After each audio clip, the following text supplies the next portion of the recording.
Joe Castiglione is the chairman of the men's basketball committee. He's the athletic director of the University of Oklahoma. And I think the first time we met, Danny Manning won the national title, Kansas against Oklahoma. Does that sound right? It was in Kansas City. I wasn't at Oklahoma at the time, but it was one of the all-time great basketball games. Unfortunately for Oklahoma, who was on a run to the national title, they ran into Danny and the Miracles, and it was some kind of game. Stacey King was at Oklahoma at the time? Stacey King, absolutely. That was Ricky talented. Grace, that was a great team. Talented High team. scoring. And probably what they didn't get enough credit for was the way they played defense. They talk about 110, 120, 140-point games, but they made the offensive spurts off their great defense. All right. I don't know where to start with you here. Do you want to hear my idea for the selection Sunday? Absolutely. Okay. How about you did this, where you let CBS in to the process, where we get to see people arguing over who's the number one seed. So we're watching this in real time. So I could have Tom Izzo on a camera with his team as you're discussing if Izzo should be a 1 or a 2. Now, they know they're in, so 1 or 2. Then you get to Monmouth. So now I got a camera on Monmouth watching you guys discuss Monmouth. And then you could have Greg Gumbel or Ernie Johnson in there to sort of navigate. And we could do it a 2-hour show where it's live. It's real live TV. It's reality TV. And we see the process. We see it unfold. We're behind the scenes. What do you think, Joe? I think it makes for great TV. Probably bad for the process, but it makes for great TV. Why would it be bad for the process? Well, you have people that probably won't speak their mind quite as much because they know on top of what people are going to criticize about their final decision, they'll criticize all of the arguments. And so that probably inhibits the process. We really work hard at trying to get people to open up, to speak. There really isn't a bad comment. If you are thinking it, say it, because we need the flavor of everybody's perspective. Okay, and but then when it's all done, you get to vote. What was the most heated conversation you had about what school? Oh, several. Not just in selection, but over seed lines. And let's talk about getting in or not getting in. Like, was there one that was St. Bonaventure, Monmouth? That took a significant amount of time because in spite of people disagreeing with whatever decision we make, and if we put a different team in instead of Tulsa, the last team being in, they'd be arguing about, well, that team versus the ones that didn't get in. So regardless, there was going to be debate. But you know what, Dan? There was debate in the room. And we're talking about Tulsa and Wichita State and Michigan and St. Bonaventure and Monmouth and South Carolina, just to name a few that were in that final grouping. So there was debate about each and every team, and the ones that made it obviously just edged out the others. And I mean, it was as close a vote, as I can remember. And then, we're human. People think we aren't. Well, which human. one bothers you today? Where you thought about it last night? It's the sort of challenge that we have. We are charged with the responsibility of picking the 36 best teams. Now, if it's an argument about the 36 most deserving or the way that you reward teams, it might be a different field. But there's a whole lot more subjectivity into that. And then people might debate why you're picking that versus a team that, you're looking at the number of games they won, you look at the teams that they played, where the games were played, how they did against those teams, and maybe that part of the resume stacks up significantly better than the ones you say are more deserving because of whatever criteria. Well, let's say the last month of the season versus the first 3 months of the season. Exactly.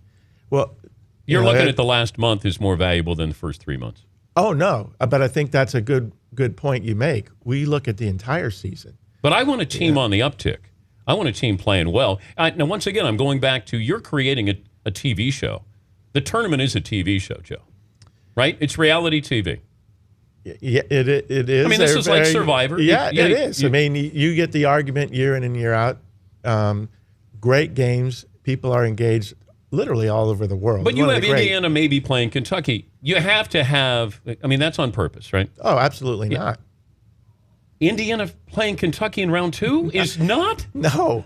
Texas A&M in round 2 is not? No. I was giving you guys all this credit for having imagination, Joe. Well, we have it.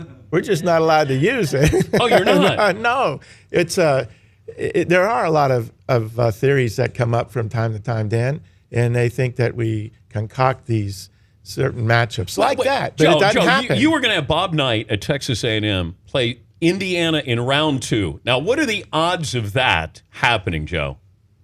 Well, we can debate that all show long, but the idea that I'm complimenting you. Yeah, it happens. You know, maybe we don't deserve as much credit as we're getting. I don't know.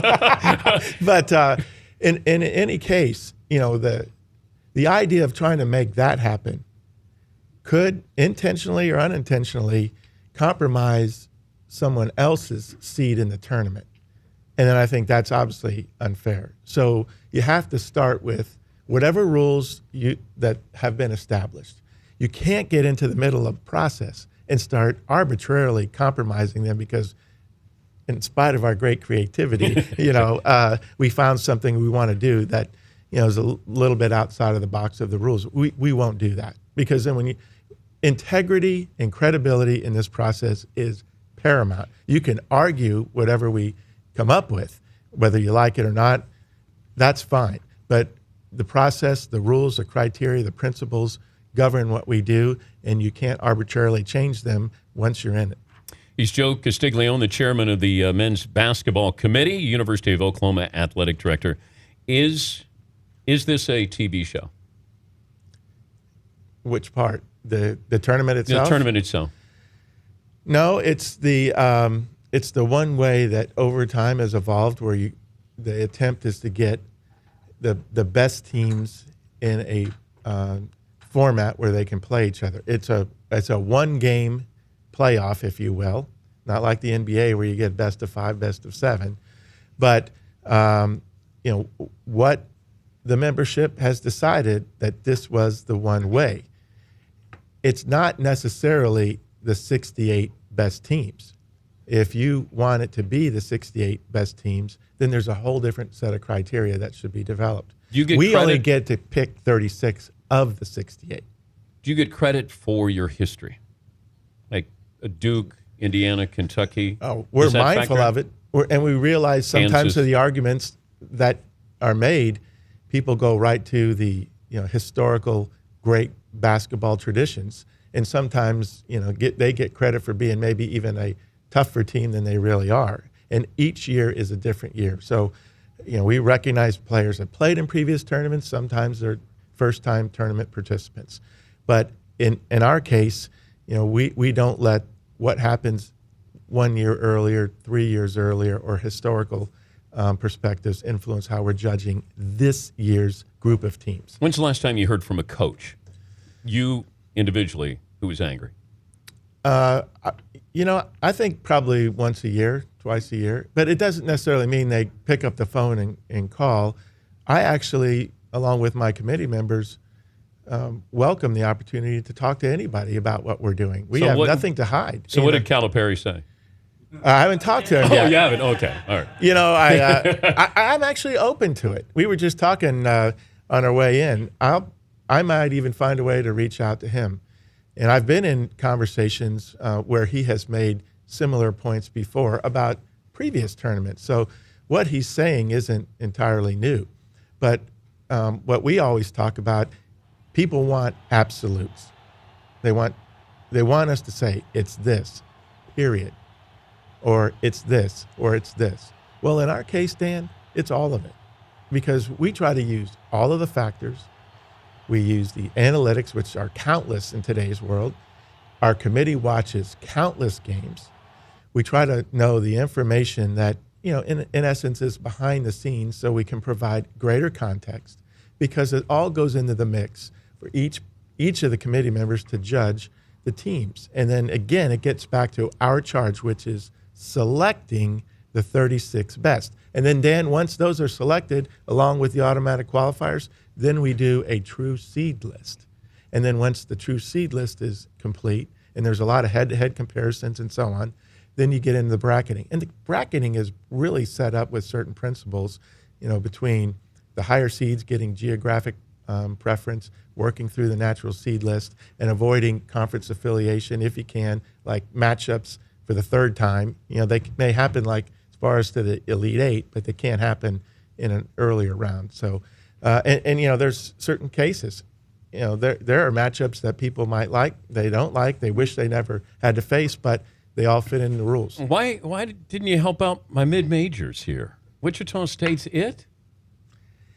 Well, you can look at every one of the teams that we talked about earlier, and they got serious debate and discussion. I mean serious. Anybody ever get angry? Anybody throw anything?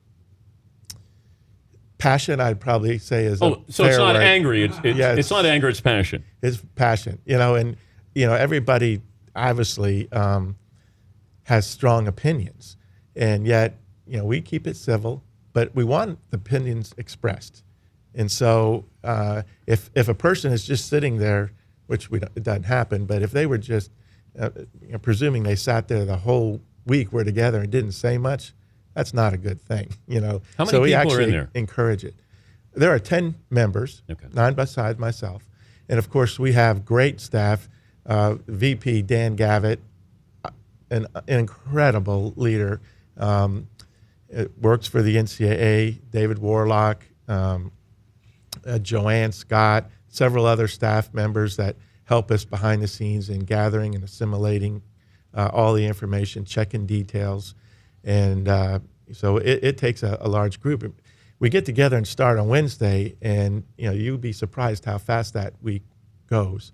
And then this year we have the selection show 30 minutes earlier, and oh, by the way, they threw in the turn your clocks forward, so we actually had an hour and a half less. Yeah. Will there be an NCAA investigation into the leaking of the bracket? There is a lot of people looking into. How did that happen, Joe? I don't have that answer. I didn't learn about it until I was walking on the set of CBS last night, and afterwards was told about it. It's obviously very unfortunate, regrettable, particularly for our partners, that have operated with certain understanding that people have put in safeguards for these kinds of things over the years. So, well, how many people would have access to that to be able to leak that out? Well, that's something, once we turn it over to them, they'd have to answer. We don't have any way of disclosing it to anybody else, and we are absolutely certain that it didn't come from anybody associated with the committee or the NCAA.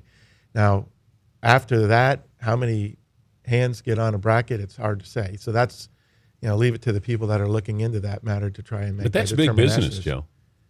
Well, this is big advertising dollars.